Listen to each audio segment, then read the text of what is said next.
Hey guys, welcome to part 2 of the Trance production series thing that I'm doing. I've taken about 10-15 minutes reworking some of the stereo imaging for some of the hi-hats and whatnot. I'm just kind of quickly going through. I actually removed the stereo imaging for this sound. But anyway, I just didn't want to make that being the part 2. I didn't really do anything like different. I just kind of moved the knobs and stuff that we already really seen around, and I guess you could compare that to part 1. But overall, I haven't really done anything too dramatic.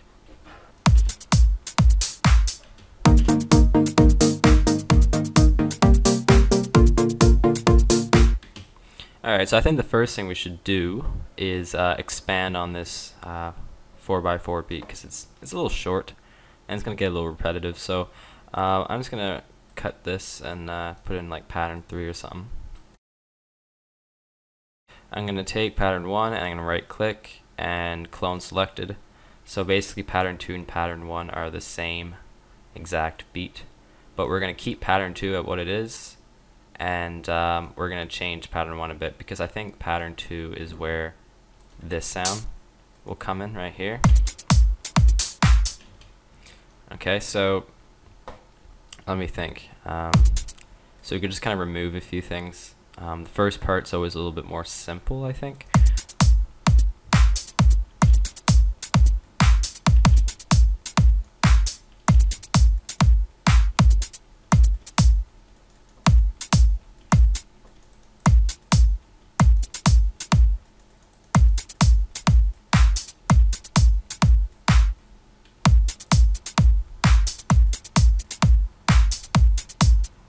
Anyway, we'll work on that, but basically it'll go from pattern 1 to pattern 2. Like, that's kind of how the beat will kind of work.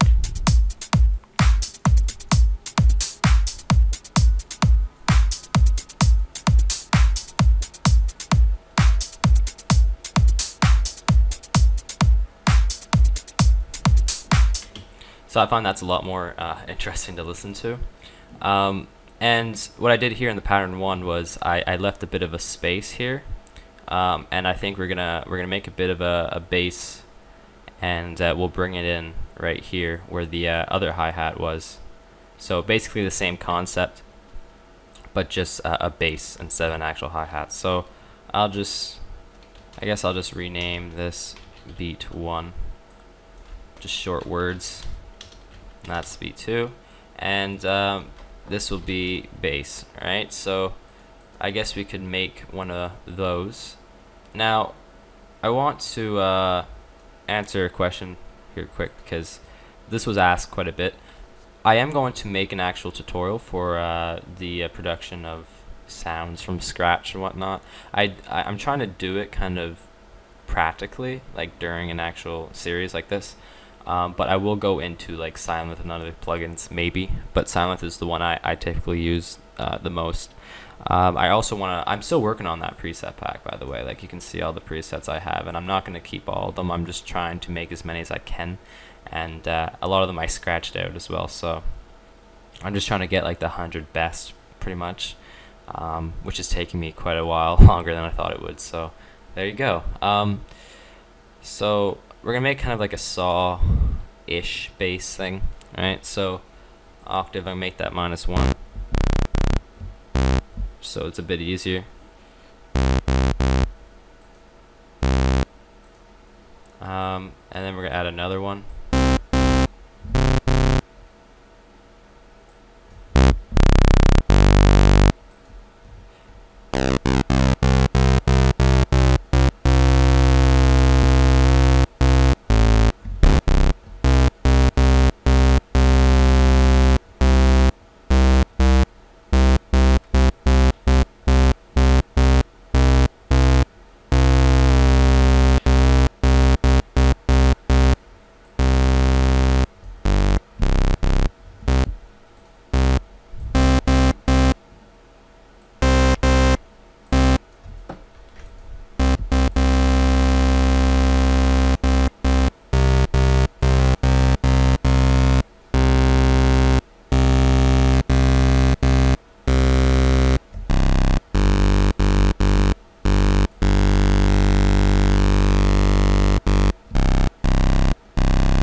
I guess I really have to add that last one, but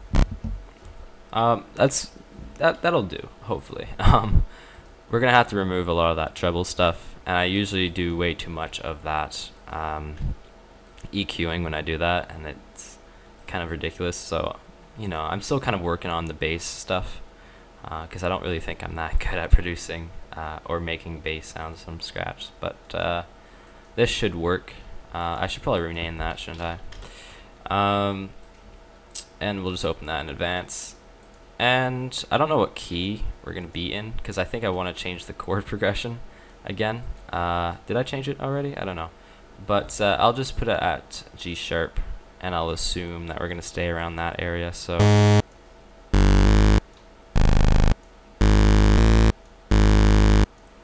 and I believe the bass instrument thing is supposed to come in there.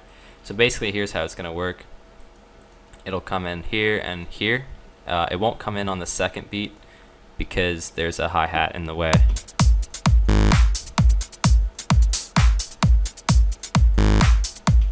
So but I do want to add a little bit of gross beat, and then we'll do the EQing. So let's see, and this is something that I have done a few times. I'm still kind of working on mastering kind of, I don't know, these kind of intros and like making the basses sound better than they actually do, because I don't know, I'm still kind of getting into this kind of style, I suppose.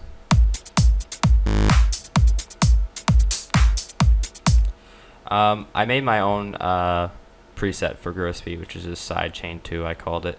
And it's just like sidechain 1, or just a regular sidechain preset, which is down here. But I made every line straight by going over the circle and right-clicking.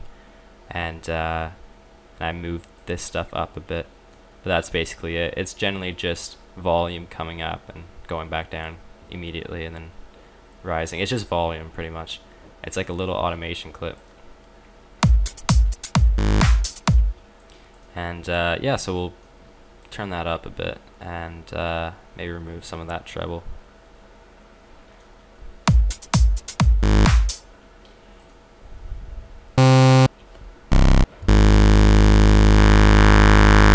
See, that right there is pretty much what I don't want, so I'll just remove that.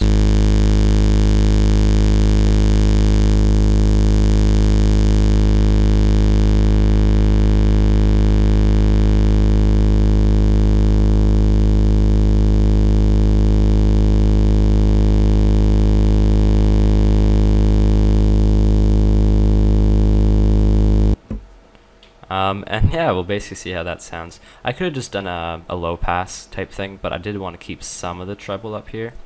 So we'll see how that sounds. I have no idea, actually.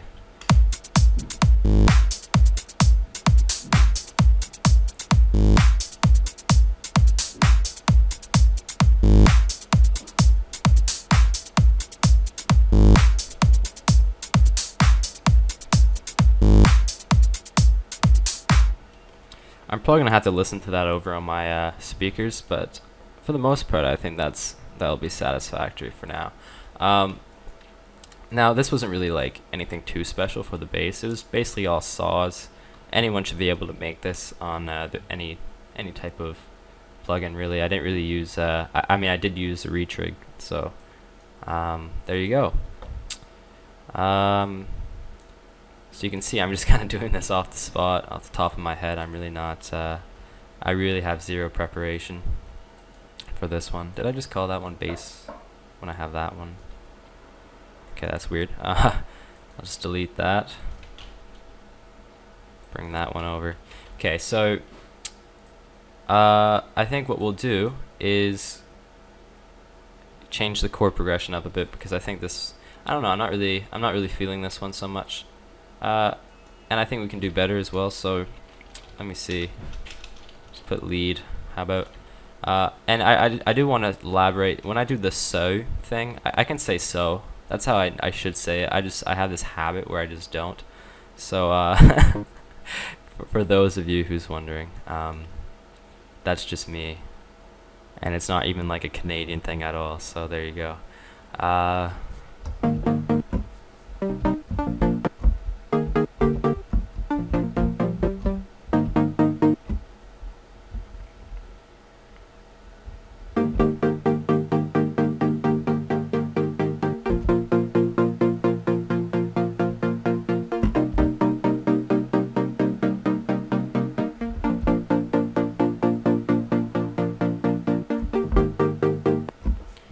Actually, that sounds pretty good.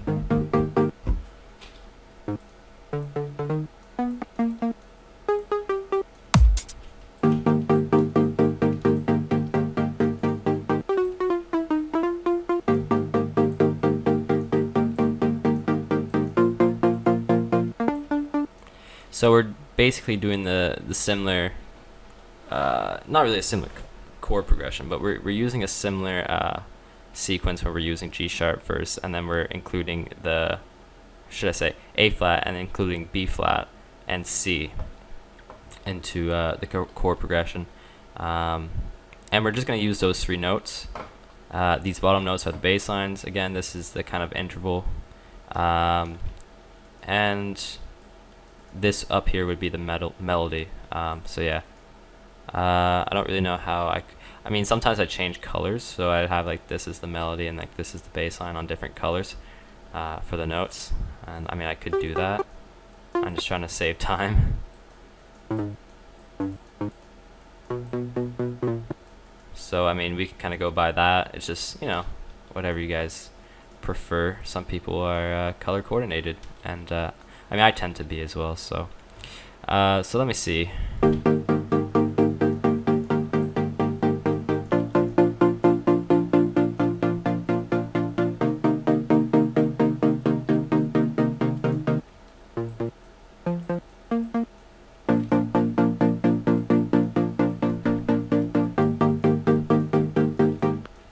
Alright, so we're going to move that up to, instead of having this in the key of probably, I think it's D sharp or E flat, we're going to move that up to, so that it's 1, 2, 3. And that's just F sharp, but we're starting on B. So we just moved the song up from D sharp or E flat to F sharp or G flat, I believe anyway. And the chord progression starts on B. I don't usually use this scale very often. I just like the way it sounds most of the time. But what I mean by that is, like, I don't really use B or anything, or F sharp as a pretty prominent scale, because I tend to just stick to the C or the D sharp. So let me get a picture. As you can see, I'm not really, I don't know, words aren't really like coming out of my mouth the way they should be today. Not that they usually do, because they don't, but like it's actually pretty bad today, I've noticed. But anyway, this is the scale, major F sharp, so there you go. So the lit up notes is the ones you can hit. This is the picture, by the way. You guys should have it, as long as it's above 9.6 FL Studio. And don't put it on the master channel, because it's basically just an auto tune and it'll like mess up all your stuff. Just put it on an empty track. I just put it at track 20, and I could rename that or set an icon or something, but you know, I won't bother. We're already running on 14 minutes, so.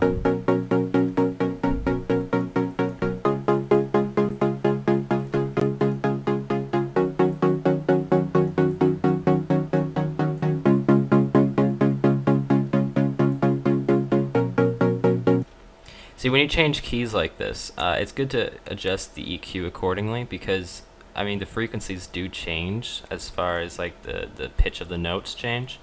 You know, if you hit a really, really high note, it'll come up here, but if you hit a low note, it'll come up down there. So, you know, if you change the key, it's always good to kind of think about that.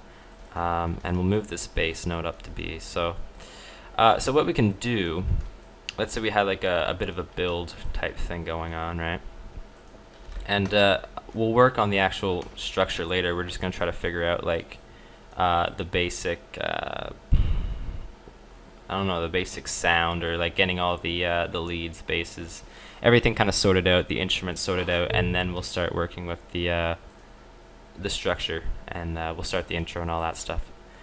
So let me think. I've been saying way too often in this. Like, I say it more often than I usually do.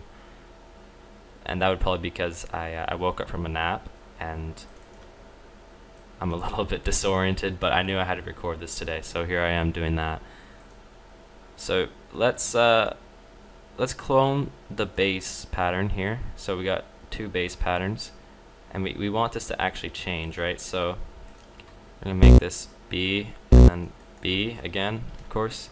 and then the chord progression goes up to C sharp now, but it used to be A flat, I think. And then I believe this is how it goes. Let me see, but we can just look over at this here. So yeah, B, C sharp, and D sharp, and then back down to C sharp. And I think that's a pretty common progression. So especially for this kind of like progressive trance stuff. So here we go.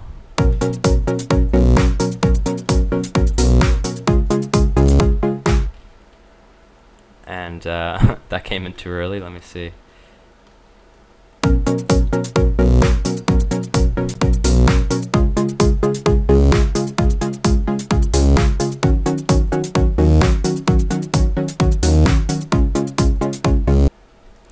I think what I'm going to do actually is I'm going to bring that third note, which is the D sharp, I'm going to bring that down to the lower D sharp.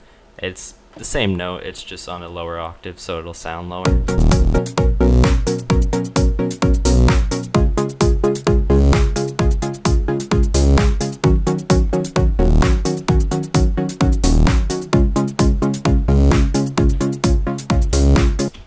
Another thing we could do is, well, we could add more basses, that's fine.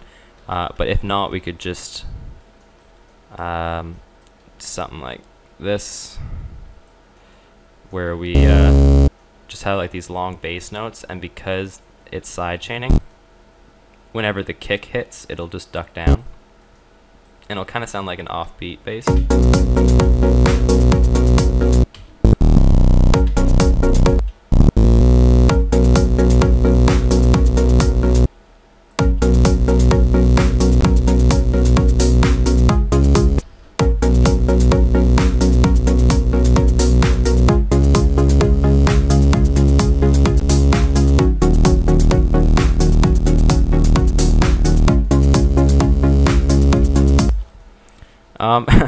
I think it sounds a little awkward, doesn't it?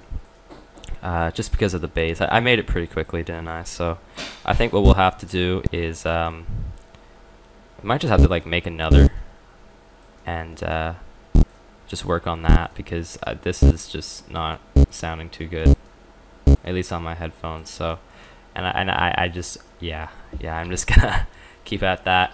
We could add another few instruments in there before we leave, before we end this, but I think I showed you guys a little bit. I mean, I made the bass, and but yeah, I think we might actually just end it there, just because of I don't want this one to be too lengthy. And quick update actually. So for the drum and bass tutorials that I've been requested a lot. I haven't really answered you guys, because I was just like, I'm not really good at that, and I don't know if I can make a tutorial on it, but I am working on it. I don't want you guys like unsubscribing or anything like that because you think I'm never gonna make it, because that's not true.